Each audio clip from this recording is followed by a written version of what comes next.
So joining us today, our next guest is the CEO and founder of Kash Kana. Thanks, Kash. I appreciate your time and I appreciate you joining us today. Thanks for having me. Cool, man. So just real quick, you're the CEO and founder of RoomDots. It's a dynamic pricing company and data company for short-term rentals. And offline, we were chatting a little bit. I think you were telling me that you have studied over 800,000 short-term rental listings over the course of 5 years, is it?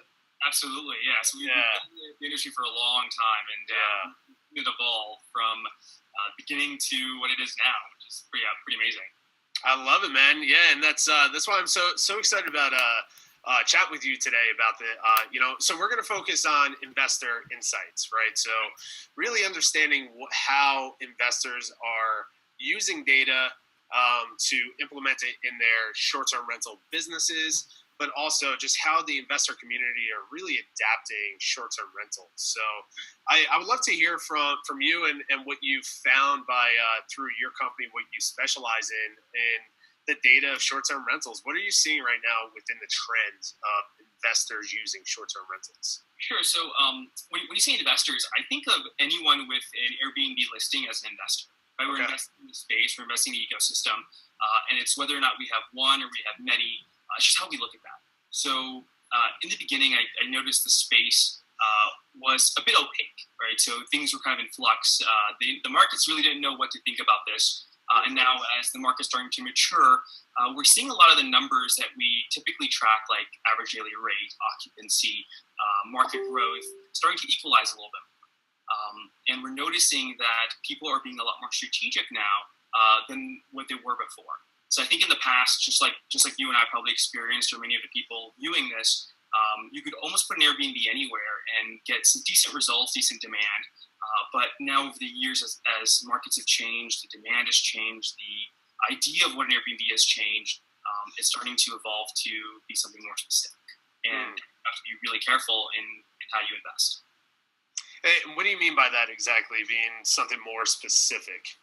Sure. So I think in the beginning, the idea of an Airbnb was much like a hostel, right? So something kind of in flux that was, it wasn't perfect. It wasn't equivalent to a hotel room per se, but it was an alternative. And, that was one of the main reasons why Airbnb grew the way it did. So back in the day when they first started, they would ask people to sign up, and they asked them a question which made everyone really stop and really think. And the question was, how do you want to charge for your rental? What do you want to price it at? Right? So having somebody ask you, like, hey, what do you want to charge for your spare bedroom? You should have really thought about it.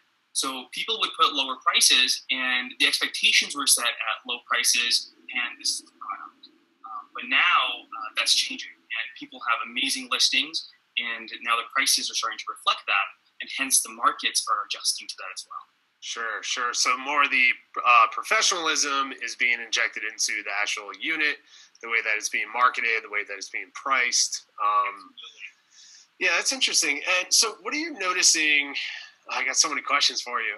So what are you noticing with the amount of listings per host? Like, are you noticing more and more investors are taking on more and more short-term rentals? Or are you seeing more of the short-term rentals Airbnb still being supported by just the mom and pop host with one or two? I think it's starting to evolve. So I think a typical host right now has about two, but it really just depends on the market. You have those power users who have hundreds, who have more. But the idea of a host is evolved as well. So before it was somebody who has a rental who renting it out, but now you have co-hosting as well.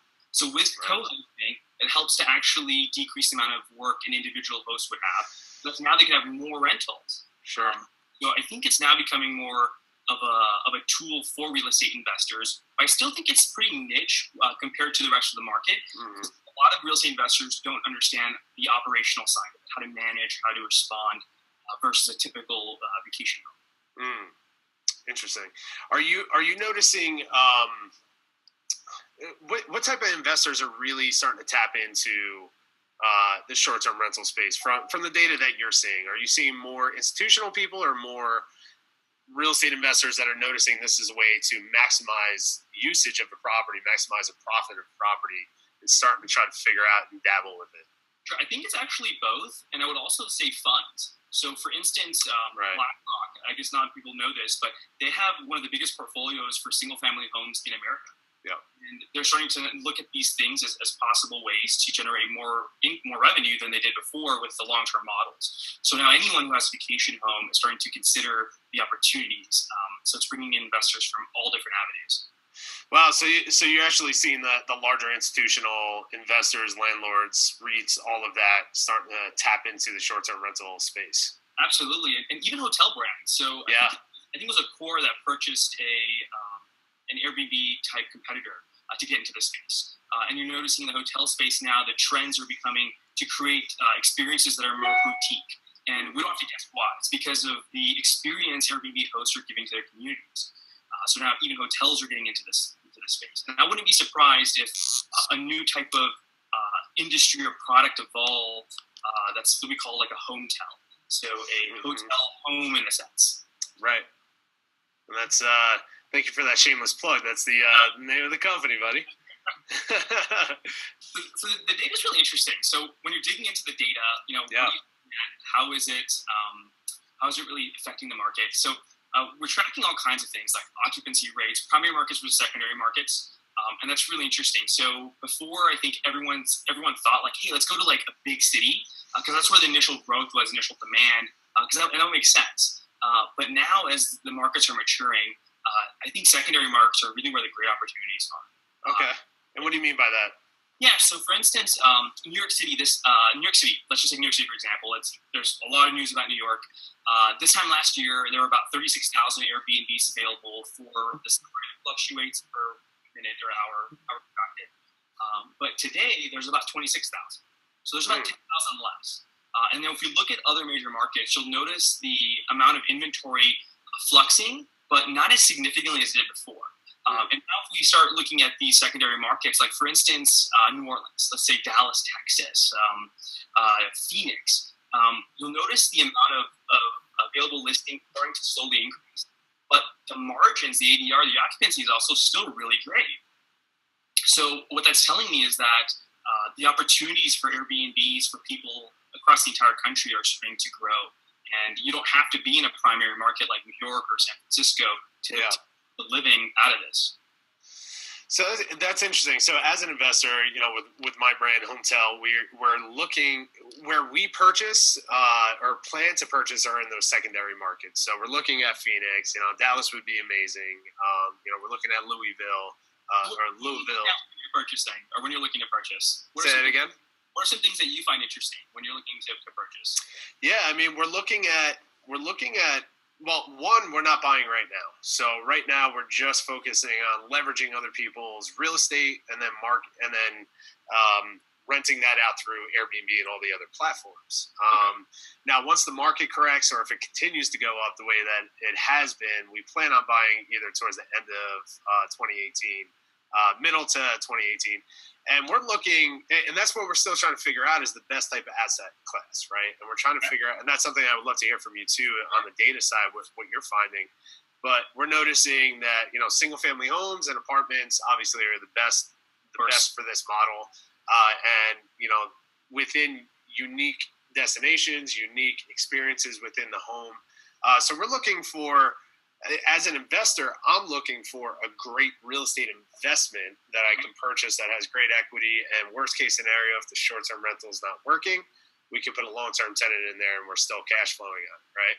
But the short-term rental is going to maximize the potential of that property. Sure.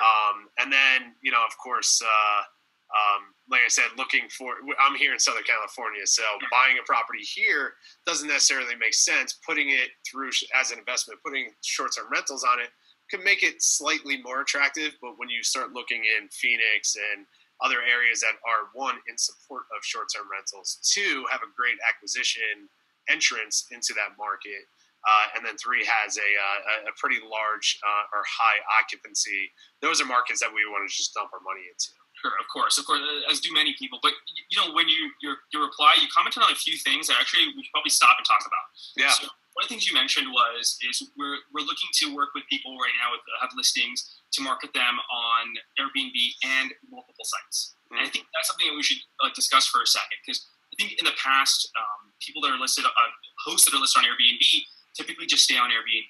Yeah. We have hosts come to us all the time and say, "Hey, Kash, I got a great listing. I'm lowering my prices, but I'm still not getting any hits. What's going on?" So we look at their listing analytics. So we look at like what's their response rate, what's their acceptance rate. There's all these hidden metrics that that hosts probably don't know about that affect how they're ranked, how they're viewed, and then we also look at supply and demand. So a lot of times they might be doing everything right, but the market might be oversaturated for their type of listing.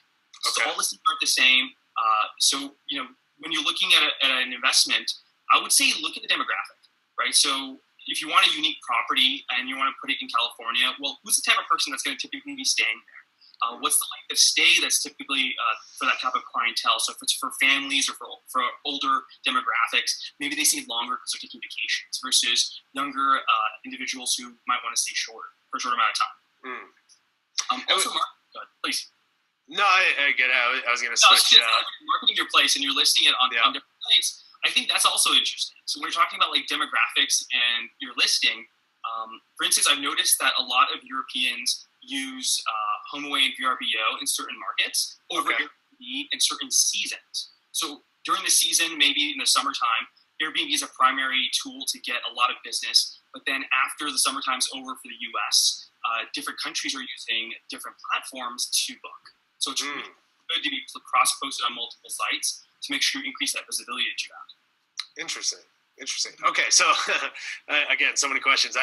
We'll get into the multiple platforms in a second. I have so many questions on that, but going back to something that you just said, you mentioned briefly about different metrics that go into your listing and how you get more bookings and higher pricing and all that. Can you touch on some of the metrics that hosts and investors need to really understand and pay attention to when they create a listing, especially on Airbnb, on how to get that higher occupancy? Okay, so the first thing I would say is if you're creating a new listing, be very careful. And the first few months that you're setting it up and you're renting are probably the most important. What people don't realize is that new listings actually have an advantage over existing listings in the beginning because Airbnb wants you to succeed. So they're actually ranking you higher in their search, in their algorithms. So you're getting those initial bookings. And what's really key in the beginning is to get amazing star reviews, as well as reviews on your listing. And the reason why is because your star rating and your reviews directly correlate to your ADR. So we've noticed that if you let's say you're a 3.5 star and you go to a 4-star, the price that you can charge for 3.5 to a 4 actually changes. And the things you can compare yourself to are also changing. So if that happens, then you should reshift your view and say, hold on, I was a 3-star hotel or listing, for example, and now I'm a 4-star. So how should I compete with the 4 stars? Yeah. So that's a really interesting one. And also just designing it. So looking at the amenities that matter. So what are the things that listings are offering that are demanding the higher prices? So is it a unique feature, like for instance, a pool? Or is it just a certain few things like maybe TVs and air conditioning? Because in New York City, a lot of buildings don't have air conditioning. And in the summertime, we've noticed that listings that do have air conditioning can actually charge a little bit more than listings that don't because of that feature and amenity. So look at the amenities as a way for you to increase your ADR and versus the other way around. So showcase them in the listings, play them out, and then of course, I mean, it's something that we always tell is always focus on your reviews. You know, putting the focus on at least the first 10 reviews to get that listing continue to be pushed up and maximize the potential of it. Absolutely, and as an investor, a thing that I would recommend is find listings in an area that you look promising, that you find interesting, and keywords in the reviews. So if people are saying noise, people are saying loud, or if people are saying certain things, then those could be flags that maybe you should know about before you put money down in that place. Got it. So is this a busy street, or is this a quiet place, or is this place by a beach? Like, what are people saying that they liked about your listing? Was it the location?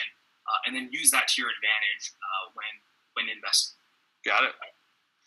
So let's switch to the multiple platforms, right? So we all love Airbnb. Airbnb completely changed the game for short-term rentals. However, we cannot ignore the other big players in the space, So all of my properties, every single one, we focus on getting it into Airbnb first. And that's the platform that we put most of our focus on. But then we syndicate it across every major platform that's out there. And I think it goes up to 25, 35, or 50, whatever it is. It's a crazy number out there. Yeah, there's a lot of them. But the top big players in the space. What are you noticing between the difference of Airbnb and HomeAway, VRBO, TripAdvisor? What are you noticing the difference between those platforms with data? So the demographics are different, of course, and that's really interesting. The type of clientele is also interesting. So we're noticing that certain platforms, their clientele demand different kinds of experiences or different kinds of communication.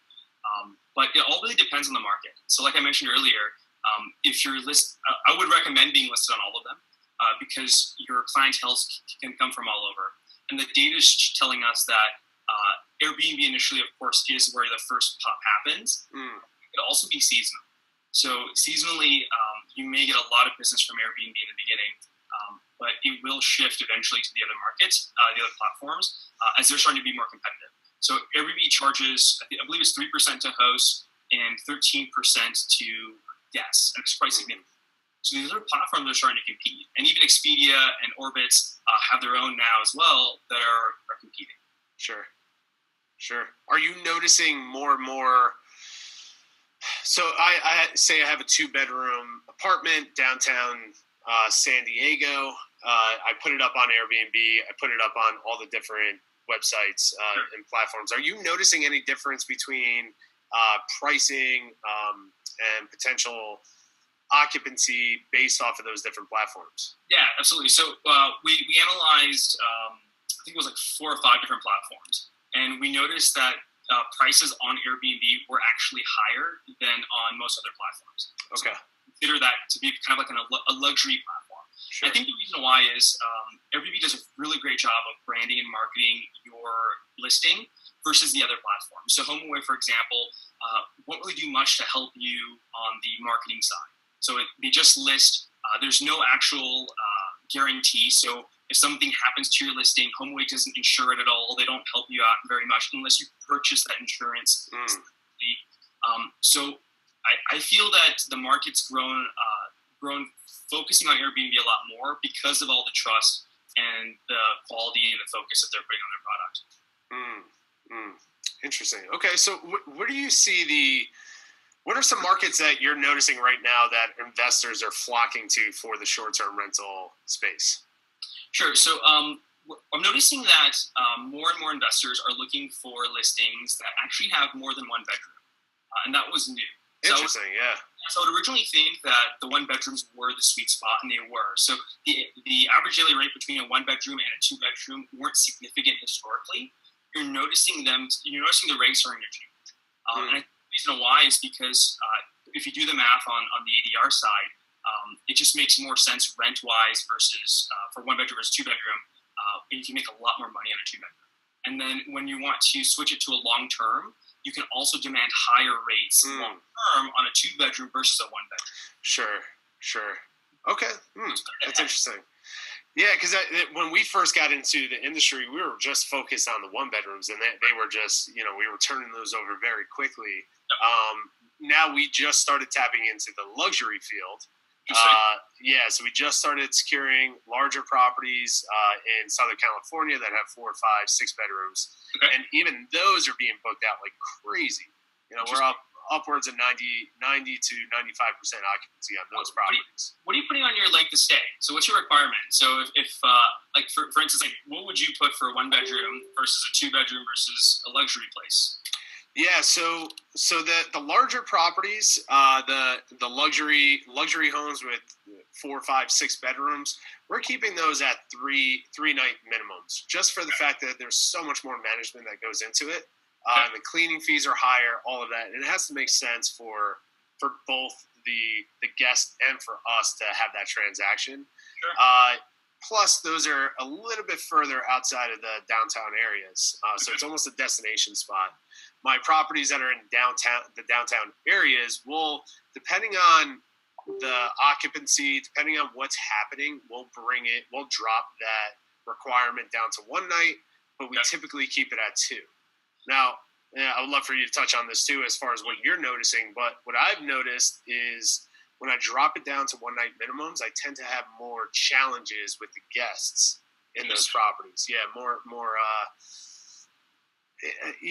Just more challenges. So that's where we keep it at two, because we're like, okay, these people really are traveling to the area. When we have one nights, we had problems in the past with locals renting one of our properties for one night to use it for other than just staying. Yeah, so that's why we try to keep it at that 2 night. What have you noticed? So length of stay is something that we focus a lot of time on, right? That's the hotel industry. The way their revenue management systems work is they run on length of stay pricing. So based on the amount of nights you choose, the price adjusts, and it makes sense, right? So if you're staying for 1 night versus 2 nights versus 4 nights, it adjusts. And the reason why it adjusts is because it looks at the risk factor of you potentially losing another guest because you booked out that night. So if I booked 3 nights versus 2 nights, well, if I did a 3 night and somebody wanted to check in on that 3rd night for a week and they don't check in because of that, I have to factor that into my pricing. So we notice similar patterns with what you mentioned, where the lower you go in the minimum night requirement, the different kinds of clientele that you have. But a way to circumvent that is to adjust cleaning fee. So in the past, Airbnb didn't include the cleaning fee in the price. And that was something that was really interesting. It was an interesting move on their end, because on the hotel side, there's actually a law that states that they have to advertise the total price, including all fees, as they didn't before. And I see Airbnb now starting to experiment. So they're A/B testing the data now, where some will show with a cleaning fee, some won't, to see what the responses are like. So I think in the past, hosts were able to adjust that cleaning fee and use that to say, okay, 1 or 2 nights. But I'd say be careful. Like, look, when you're looking to compare yourself to your competition, I would look at what the cleaning fee is, what their length of stay minimums are, because if you're 3 nights and everyone else is 2 nights, you might be missing out on a lot of business. Yeah, I couldn't agree more, and that's something too that we that our team really focuses on, is studying what's happening in the market day to day. So obviously we use a dynamic pricing tool, but we also use our team to stay on top of that tool, see what's happening with the trends, but also seeing what's happening with the competition in the area. So and we had a really interesting thing happen recently. So one of our users was leaving for the summer, going overseas, wanted to rent his place. Ideally wanted to rent it short term, but he's not here for the summer. He didn't have a co-host. So his options are kind of limited. So for the first time, he started to rent a long term, and he put a 45-night minimum requirement, which is very long term. I mean, that's long term. Yeah.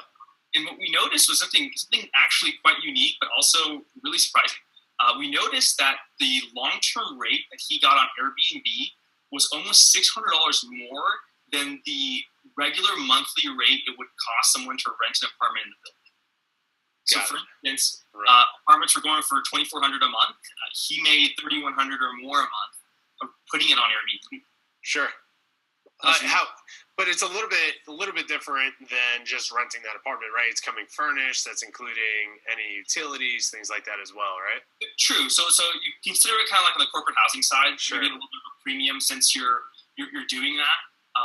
But that was surprising, because that basically opened up my eyes a little bit more to understand that, hey, even if you want to do a mix of short-term and long-term, it's possible, and there's still a way to make money even with the long-term. So I think a lot of Airbnb hosts forget that, is that they can actually mix it. Yeah, and that's part of our model too. So actually, so right before we jumped on this interview, one of my listings here in La Mesa, California, it's a 2-bedroom, 1-bath. We have it up on Airbnb, all the other platforms.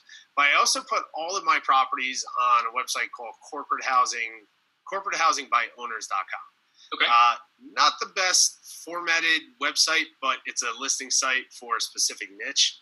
Okay. And we just secured a 3-month corporate housing tenant guest who's coming in for 3 months at the end of my hottest season. So they're coming in September for 3 months, and they're renting it for we'll generate about $1,200 profit above all costs. And that's somebody that, now we can take it off Airbnb and all these other platforms and work with this one individual. There's some extra management and concerns that come with that. Sure. But that's just another platform. So my point is there's so many different avenues that we can go down with these short-term rentals, even down the corporate housing side, where maybe it does make sense to take it off Airbnb and HomeAway and all that other stuff to work with somebody who wants to stay there for a little bit longer. And the profits are still right around the same for these units. So if I was new to Airbnb, or if I was an investor and I wanted to come into this space and also kind of secure some of that revenue, I would say make sure you focus on doing what you can do to get into the business side of Airbnb. So Airbnb has a division that's focused on working with companies to do corporate housing for them. When you're searching for an Airbnb, there's actually a filter that says like business. And you can get into that business side. It's a niche within Airbnb where we see ADRs are higher than comparables. Okay. And we're noticing that hosts are really happy with that because they're securing long-term contracts for a decent amount of money. Yeah, I would love for you to dive into that a little bit further, because that's on all of my properties. We get them through Airbnb. We get the little suitcase icon next to it. But I don't think I've ever really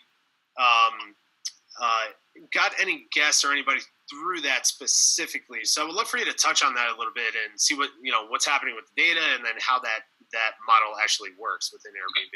Sure. So the data is showing us right now that a majority of those listings are in New York City and San Francisco. So we're initially growing those markets and beta testing and working with local businesses in those areas. So, for instance, let's do something outside of San Francisco and New York. Let's talk about Seattle. So across the street from Amazon headquarters is a massive apartment building. And I think almost 80% of that building is corporate housing for Amazon, but all those units are not owned by Amazon. They're actually owned by individual investors. So I think what's happening, so as an investor, I think that's also a really interesting metric to look at is where are the major corporations based and where could we do corporate housing to actually fulfill that need? So Houston, for example, they just opened a new Apple headquarters there. So there's a lot of people coming in and out of Houston, and we're starting to see an increase in the amount of units available, apartments available in that area, of course, to satisfy the people that are moving into those offices. But I wouldn't be surprised if a majority of those were transferred to corporate housing for people that want to come and visit those businesses. Right. So is Airbnb, when you get approved for business stays on Airbnb, are they specifically marketing your unit to corporations and businesses? Do you know how that works? Yeah. So there's a internal system that a lot of corporations use. There's a couple companies that do it, to where if your company, you can sign up for the platform and you have access to a certain amount of rooms at a corporate housing rate, pre-negotiated, I think, and that's how you access everything. It's through that terminal. And now on Airbnb side, it's something similar. So I believe it's airbnb.com/business is what we log into, and it's a completely different interface than what we're used to. Right. You'll see businesses that are there. You'll see comparables. You'll see a lot of interesting data. But I believe they're using that platform to drive specific businesses to your listing. Interesting. Okay. Yeah, I'm really curious to see how that evolves over the next year or so. Yeah, that's something fairly new with the last year. Yeah, I think it's been in the works for a little bit, but they're always testing. And since we're always looking at the data, we see new metrics that maybe aren't made public for another year or so. So I think it will evolve a lot more to be on that side. Sure, and this just popped up in my mind. Have you studied what Airbnb is doing with their friendly building program? Do you have any data behind that as far as how that's working for landlords and Airbnb? So I don't have much data. I am familiar with the platform. So their program basically says that if you're a host in the building, your landlord can also be a part of a internal network. Well, they'll see how many reservations you get. And a portion of that, I believe, goes back to the building. I don't know. I haven't seen a lot of people opt in, but I did recently read that in New Jersey, a new building that's coming up is approved by the city and Airbnb to be doing that. And I think that's really amazing. So that's going to be a cornerstone building, in my opinion, for the rest of the country. Because that works, builders are going to start jumping on to this opportunity because they can make a lot more revenue than they did before. Yeah, and that's the exact reason why I bring that up, because I read the same article that it's in Jersey City, and the developer, I think it's 700 units. It's a massive complex, and they're the first ones on the East Coast to partner with Airbnb on this. So I'm really curious to see how that plays out. Jersey City is obviously a city that is in full support of home share, where New York City, right across the river, is complete opposite. It's really close. I think they're doing. I think it's a really smart move on their end. Yeah, it's going to attract a lot of business, a lot of investors, and I think city should do it. Interesting. So let's switch to travelers and guests. What are you noticing within the travel trends with the data that you're collecting? We don't collect a ton of data on the individual traveler side, because that's. We get data from the users that work with us, but we're seeing now. Actually, I can say that over the past year and a half, we've seen the demographics change from being younger 20s, mid 35, to now being of all ages. Okay. We're also noticing that depending on the demographic, they're also choosing specific type of listings, and that's also very interesting.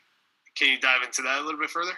Yeah. So we're noticing that if you're a certain age group, you're more likely to go towards listings that have a certain amount of reviews and a certain amount of star ratings, because it helps decrease that risk of it being a bad experience, right? It's almost like pre-qualified. It's social proof that this place is okay. I've had 100 people stay here. They're all saying it's great.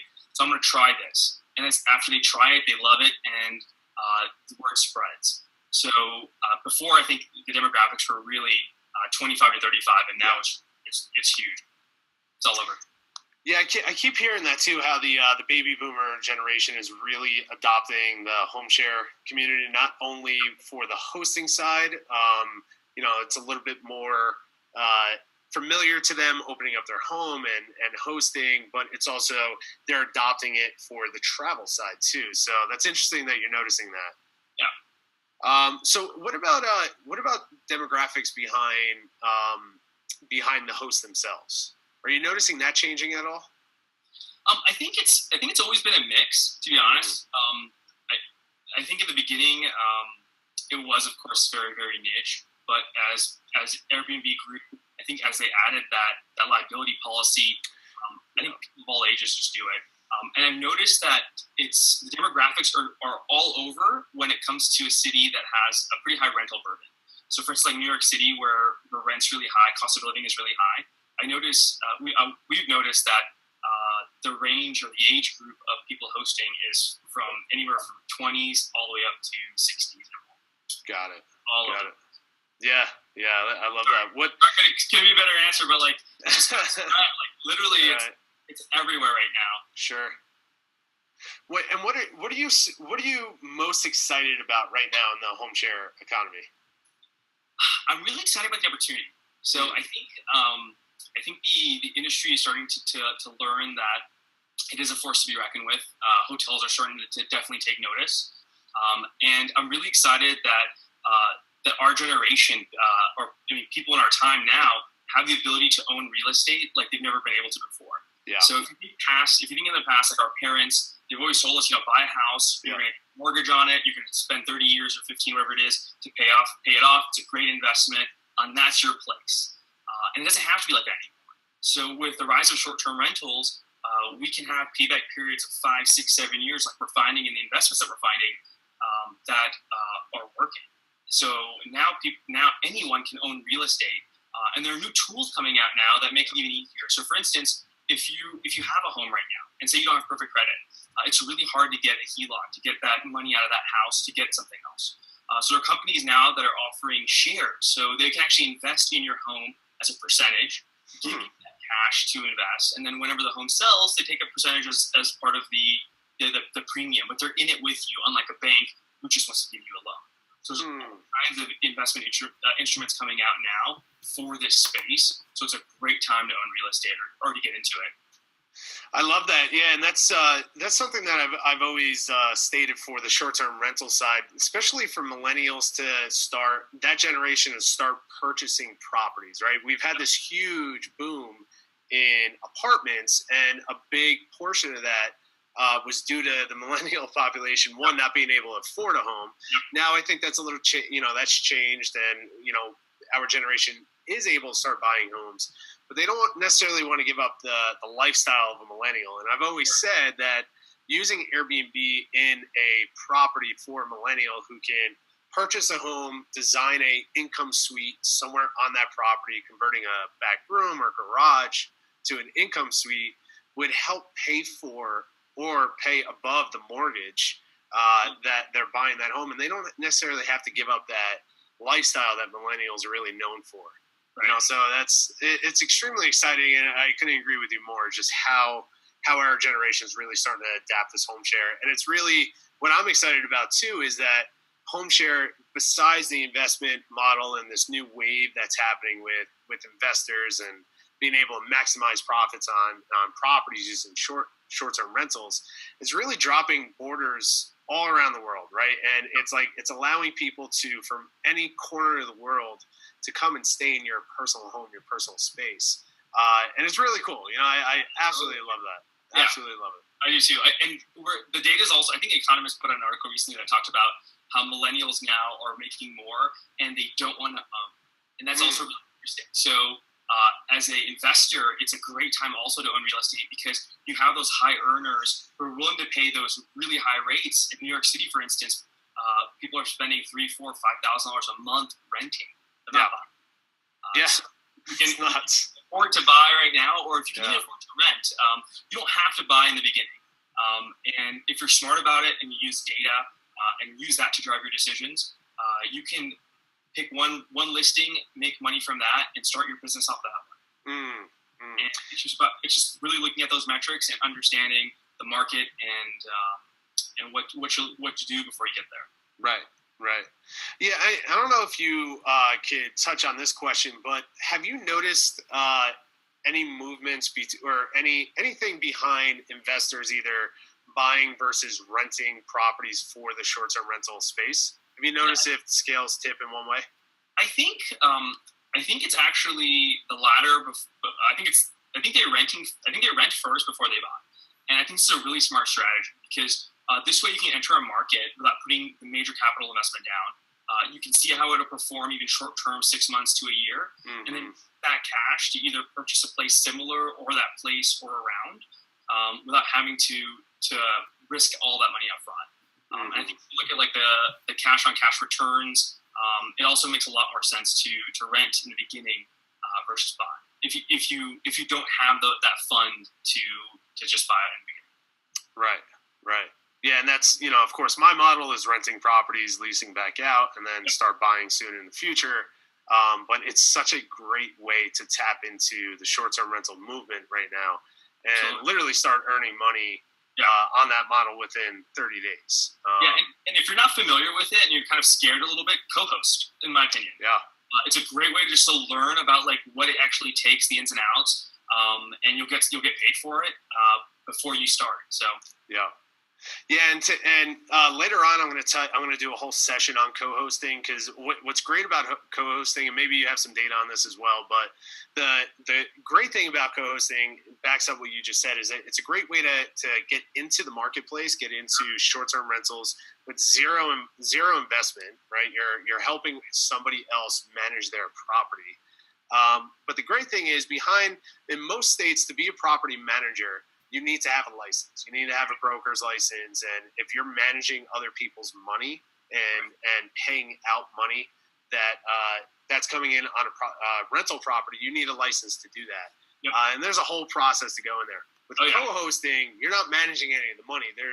You get paid for it. So the host can actually set up a percentage where they're paying you a percentage of whatever's coming in, but you don't need a license to do that. And you don't have to pay anyone. Like Airbnb will ship the money out separately. It's great. I love it. So I couldn't agree with you more. It's a great way to get into this market, start earning some money, learn the process, build up some capital to where you can then dump that into a rental property that you rent and then rent back out on Airbnb. Or potentially purchase. So, have you noticed any changes or what's happening with the co-host side of Airbnb? It's still in beta, I think. Now it's available, but it's only available in certain markets. I think we met at the Airbnb conference, and they opened it up to a select group, which is great. But I think it's a really great way to understand and learn what different property types are doing in different areas before you make the investment.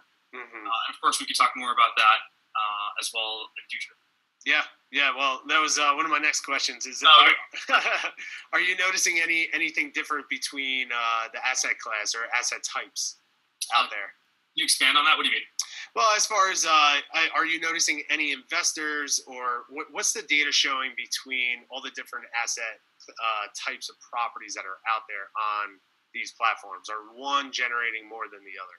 Sure. So, of course, studio, one bedroom are still the strongest. So we see more of those in the market than anything else. But we are seeing a steady increase of 2 and 3 bedrooms, and that's interesting.